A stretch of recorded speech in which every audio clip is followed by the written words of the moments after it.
Olá pessoal, sejam bem-vindos à última aula da nossa disciplina de Introdução à Programação de Computadores. Nessa aula, nós vamos finalizar todo o conteúdo de todo esse semestre falando sobre criação de subrotinas com retorno, ou seja, nós estamos finalizando o conteúdo de modularização e nós vamos aprender a criar funções passando parâmetros e recebendo retorno como resposta. Bom, para a gente criar funções, subrotinas em algoritmos, essa é a sintaxe, mas nós vamos focar toda a construção dessa aula na linguagem C++. Então, partindo para a sintaxe da linguagem C++, para nós criarmos funções sem passagem de parâmetros, mas com retorno, a sintaxe é essa aqui. Então eu vou definir o nome da função que eu estou criando, como ela não tem passagem de parâmetro, ou seja, não recebe nada quando eu chamo ela, quando eu invoco ela, entre parênteses eu coloco o void. Esse void aqui dos parâmetros, ele é opcional, então eu posso simplesmente abrir e fechar parênteses. Mas como é uma função com retorno, antes do nome da função, eu preciso definir o tipo do retorno. E esse tipo do retorno é um tipo primitivo. Ele vai retornar um número inteiro, vai retornar um float, vai retornar um string, um char, um boolean. Logo em seguida, eu vou definir todas as variáveis locais que eu vou usar dentro dessa função. Se eu for usar, com certeza eu vou usar, porque eu não estou recebendo nenhuma variável como parâmetro. Se eu recebesse parâmetros, não precisaria declarar esses parâmetros aqui na primeira linha dessa função, a não ser que fosse necessário criar mais variáveis para poder fazer o processamento. Mas a própria chamada de parâmetros aqui já é uma declaração de variáveis. Mas, enfim, eu vou declarar as variáveis locais que eu vou usar dentro dessa função, os demais comandos. Porém, como é uma função com retorno, a última linha de comando dessa função é o return e o nome da variável que vai ser retornada. Vamos a um exemplo prático. Implemente a seguinte função. Então eu tenho 4 informações sobre essa função. O nome que eu quero que você declare essa função é exponenciacão. Exponenciação sem a cedilha e sem o acento. O que essa função faz?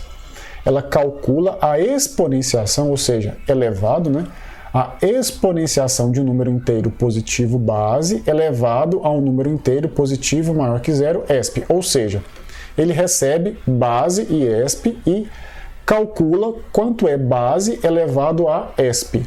Base é uma variável, ESP também é outra variável. Base é um número inteiro positivo e ESP também é um número inteiro positivo, só que tem que ser maior que zero.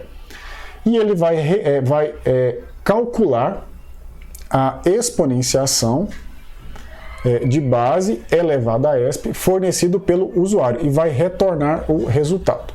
Não tem nenhuma passagem de parâmetros. Okay? E o retorno, eu quero que ele retorne essa variável aqui, result_ESP, do tipo numérico, que é o resultado de base elevado a ESP. Eu quero que você implemente essa função.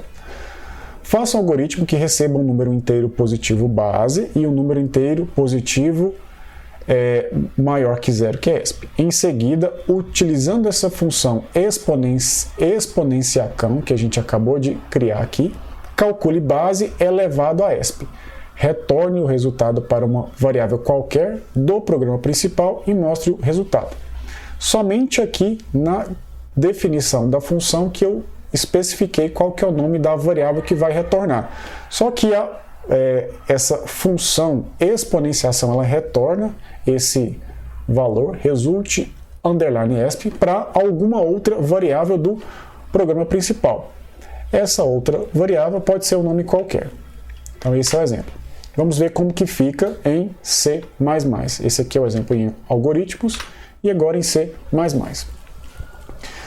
Como é uma função que não possui passagem de parâmetros, ela não recebe nenhum parâmetro, ela precisa acessar os valores que o usuário digitou lá no programa principal. Que valores que são esses? Esses, base e ESP. Como ela precisa acessar, mas ela não recebe eles, eu preciso declarar essas variáveis base e ESP fora de todas as funções, inclusive do main. Ou seja, eu preciso declarar essas variáveis como variáveis globais. Vou especificar, vou definir, vou criar a minha função exponenciação, exponenciacão. Ela não tem parâmetro, mas ela retorna um inteiro. E o que é esse inteiro? É o resultado de base elevado ao expoente. Dentro dessa função, eu precisei criar duas variáveis locais. Count, que é a que vai multiplicar base várias vezes, e result_esp, que é o que vai salvar o resultado da exponenciação, retornando o resultado para quem fez a chamada dessa função. Result_esp, na prática, é uma variável que vai acumulando multiplicações. Quando é uma variável acumuladora de somas, a gente inicializa com 0. Quando é uma variável acumuladora de multiplicações, ou seja, sempre o valor dela multiplicado por outro, a gente precisa inicializar com 1. Porque se a gente inicializar com 0, 0 vezes qualquer outra coisa é 0. Então ele nunca vai sair do 0 quando estiver acumulando. E no caso, result_esp não é uma variável de somatória, mas ela é uma variável de produtório. Então, quando eu somo ela mais alguma coisa, é somatório. Quando eu multiplico ela por alguma coisa, é produtório. Na linha 8, eu faço um for que vai de 1 até esp. E para cada vez que esse for é executado, esse result_esp recebe ele mesmo vezes base. Supondo então que base é 2, por exemplo, e o esp é 4. Então ele vai multiplicar 2 vezes ele mesmo 4 vezes. Por isso que a gente colocou dentro de um for aqui. Então vai ser 2 vezes 2 vezes 2 vezes 2. Então esse esp define a quantidade de vezes que eu vou multiplicar a base por ela mesma, sempre acumulando o produtório. Depois que eu terminar de executar o for, eu retorno essa variável result_esp, que foi o que foi definido no exemplo. Muito bem, então essa é a definição da função exponenciação. Agora, como que eu uso ela? Lá no int main, no meu bloco principal do programa, eu vou declarar uma variável local que eu vou chamar de result. Essa variável local, ela vai receber o resultado, o retorno da função exponenciação. Eu vou pedir para informar a base e o expoente maior que 0, que devem ser inteiros, para calcular a exponenciação. Eu fiz em duas linhas aqui, mas é como se fosse uma só. Na linha 17, eu estou lendo a base e o esp. Na linha 18, eu chamo a função exponenciacão, sem passar nenhum parâmetro, porque ela não tem parâmetro. Mas eu estou atribuindo o valor dessa função à variável result. Ou seja, essa função tem um retorno, e quando ela terminar de ser executada, eu quero pegar esse retorno, que é result_esp, e salvar o resultado dentro de result.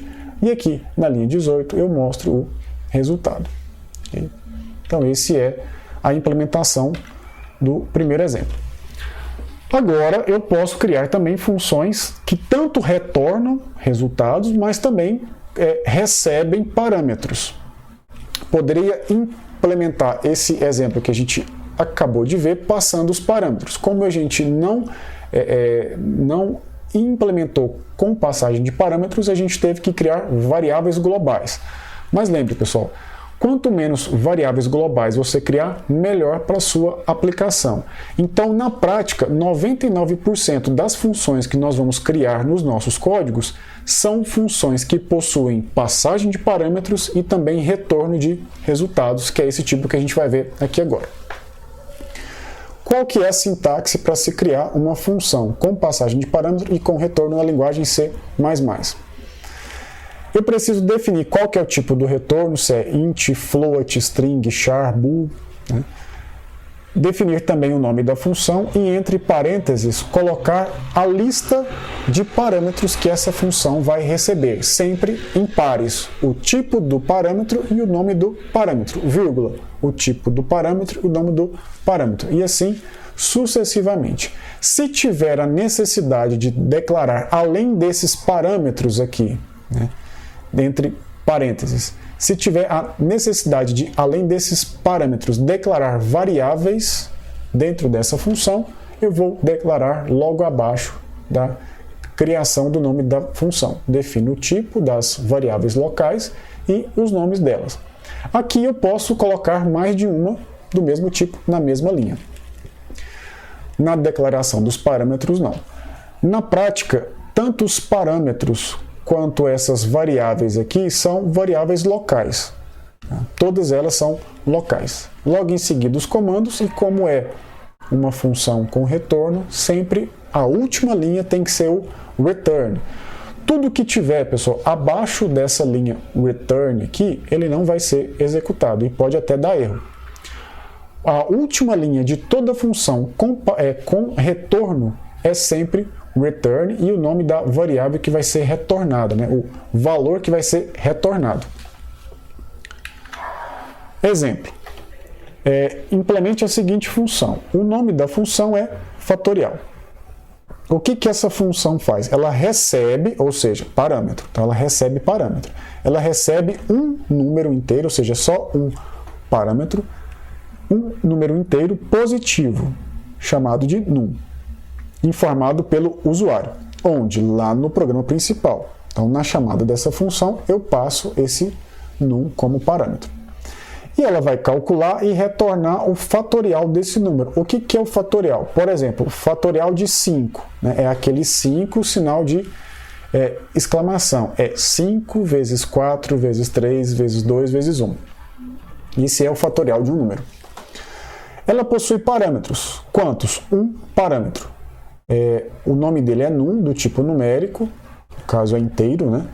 E é o número digitado pelo usuário, lá no programa principal. E ele vai calcular e retornar uma variável fat, também do tipo inteiro, que é o resultado do fatorial de num, que é o que ele recebeu como parâmetro. Faça um algoritmo que receba um número inteiro positivo num. Em seguida, utilizando a função fatorial, que nós já criamos, calcule o fatorial desse número e retorne, calcule o fatorial desse número, retorne o resultado para uma variável qualquer do programa principal e mostre o resultado. Então, essa é a solução em algoritmos, e a solução em C++ fica dessa forma aqui. Reparem que eu não estou declarando variáveis globais. Esse aqui é o melhor dos cenários. Eu estou tratando tudo como variáveis locais. Na criação da função, seguindo o que foi pedido no exemplo, eu defini o nome da função como sendo fatorial. Essa função ela recebe um parâmetro. Eu declarei n do tipo inteiro. Então, ela vai receber um número inteiro e vai retornar também um inteiro, que é uma resposta inteira. Dentro dessa função fatorial, eu criei duas outras variáveis, count e fat. O que esse count é? Esse count é a controladora do for. Por exemplo, se eu vou receber o 5 para calcular o fatorial de 5, eu vou fazer o for, né, indo de 5 até 1. Se eu quero calcular o fatorial de 100, eu tenho que fazer o for indo de 100 até 1. Então, é 100 vezes 99, vezes 98, vezes 97, e assim até vezes 2, vezes 1. Então, esse count é para controlar a execução do para. E esse fat é a variável que vai acumular esse resultado, que é 5, se for, por exemplo, o fatorial de 5. É 5 vezes 4, aí eu pego o resultado, vai dar 20. Aí eu pego 20 e multiplico por 3, e vai dar 60. Aí eu pego 60 e multiplico por 2, que vai dar 120. Depois 120 por 1. Então é o produtório. Então, como o fat é uma variável acumuladora de multiplicação, ou seja, uma variável produtória, não é somatória, é produtória, eu tenho que inicializar ela com 1. Então, eu recebi n, o meu o for, vai de n até 1.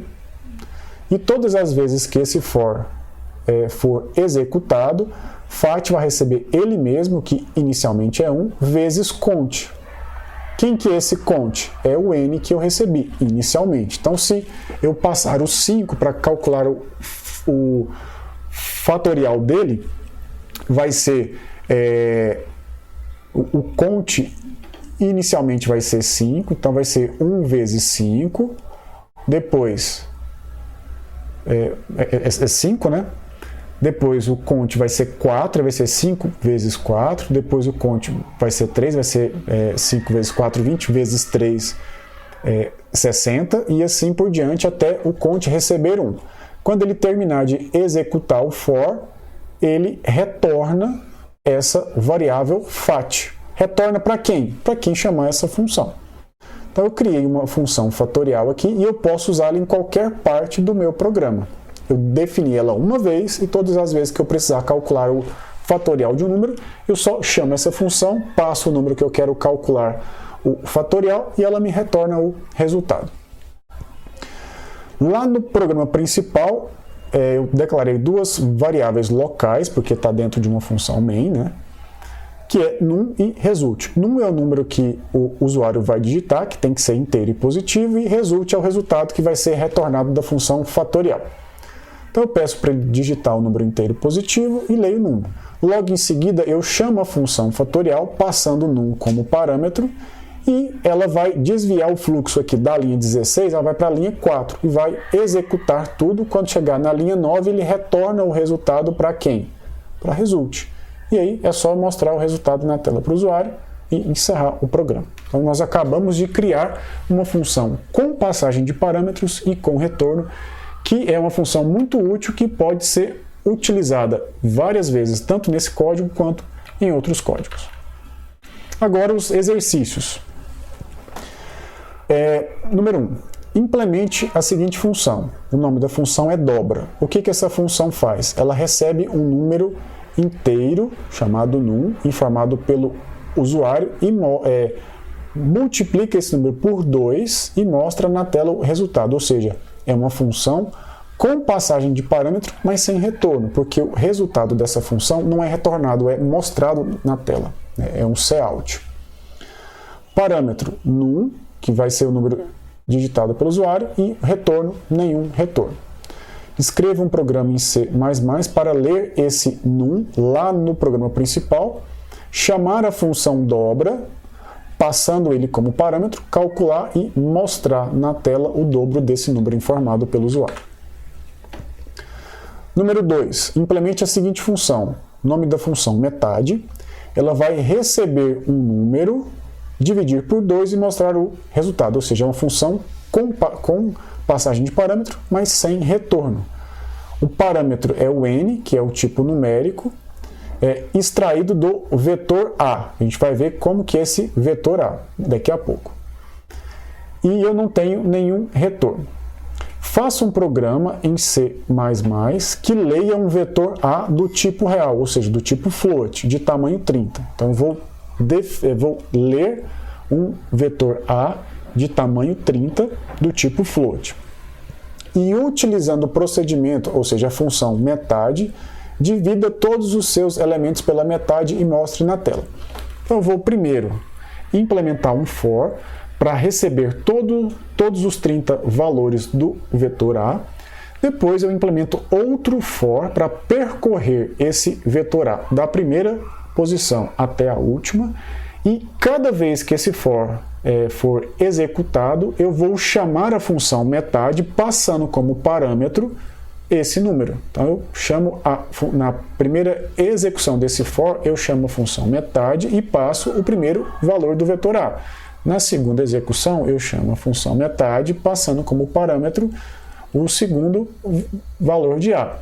Então, eu passo como parâmetro e a função metade recebe esse parâmetro, divide por 2 e já mostra na tela qual que é a metade desse número. 3. Implemente a seguinte função, maior, menor. Essa função ela recebe dois números, N1 e N2, que devem ser maiores que 0 e retorna o maior deles, ou 0, se esses números forem iguais. Ou seja, uma função com recebimento de parâmetros, né, com passagem de parâmetros e com retorno.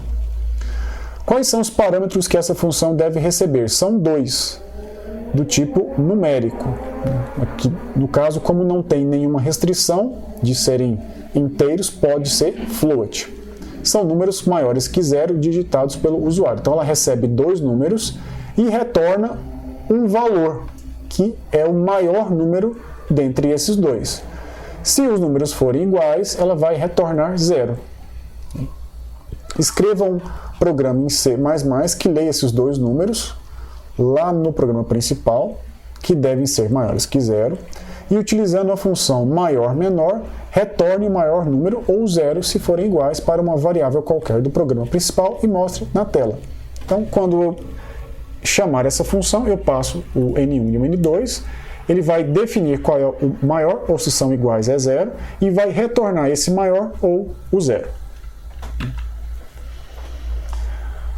4. Implemente a seguinte função, somatório. Receba um número n inteiro e positivo e retorne o somatório dos números inteiros entre 1 e n.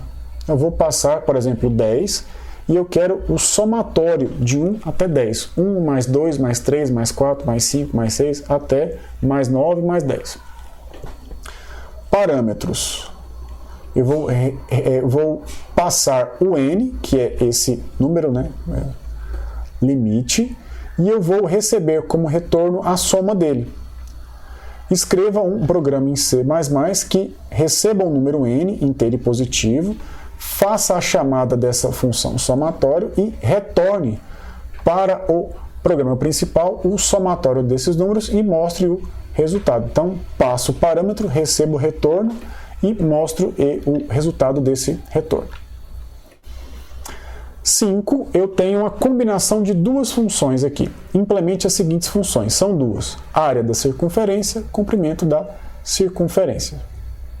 Ambas as funções vai receber um parâmetro, que é o raio. A função área-circunferência vai receber o raio de uma circunferência e retornar a área dessa circunferência. O cálculo está aqui. A função comprimento circunferência também recebe o raio e, é claro, ela vai retornar o comprimento da circunferência e o cálculo está aqui. Essa é a equação. Essas duas funções, ambas recebem o raio como parâmetro, tá? As duas. Então eu leio o raio uma vez apenas, mas eu chamo essas duas funções passando o raio. E a função área-circunferência ela vai retornar a área da circunferência e a função comprimento-circunferência vai retornar a circunferência. Escreva um programa em C++ que receba o raio de uma circunferência, né, uma única vez, e utilizando as funções área-circunferência e comprimento-circunferência, retorne, respectivamente, né, a área e o comprimento de uma circunferência de raio R, que vai ser lido, vai ser digitado pelo usuário, retorne para duas variáveis. Então, eu vou receber R, vou chamar a função área circunferência passando R como parâmetro e também vou chamar a função comprimento circunferência passando R como parâmetro. As duas funções têm retorno, então eu tenho que retornar elas em variáveis diferentes. Então, eu vou receber o retorno dessas duas variáveis no programa principal e mostrar os resultados. E aqui nós finalizamos o conteúdo dessa disciplina. atingimos o objetivo, que é explicar o que são algoritmos, o que é lógica de programação, e também apresentar as ferramentas que podem ser utilizadas na construção de códigos, e dentre essas ferramentas a linguagem C++. Nós finalizamos essa disciplina, que o objetivo básico dela é introduzir a programação de computadores, a lógica de programação, que é um conhecimento que vocês vão utilizar em quase todas as outras disciplinas do curso, em boa parte delas, pelo menos 90% das disciplinas, vocês vão usar lógica de programação, mas principalmente nas disciplinas que vão usar outras linguagens, como PHP, Java, Python. Então, espero vocês nessas disciplinas e até os próximos semestres. Saiba mais sobre o Instituto Federal Goiano. Acesse ifgoiano.edu.br e nos procure também nas redes sociais. Instituto Federal Goiano. A educação te transforma, você transforma o mundo.